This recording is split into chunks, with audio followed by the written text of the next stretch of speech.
சத்தியம் நீதான் சகலமும் நீதான் நித்தியம் என்னில் நிலைப்பவன் நீதான் அருணாச்சலா உனை நாடினேன் அருணாச்சலா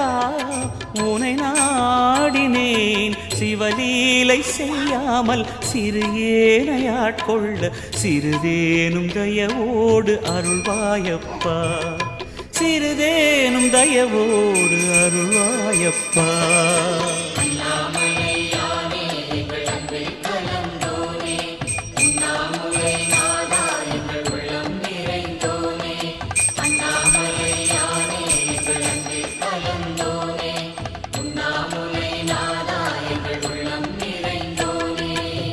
சிவமயமாக தெரிகிறதே சிந்தையில் சிவயோகம் வருகிறதே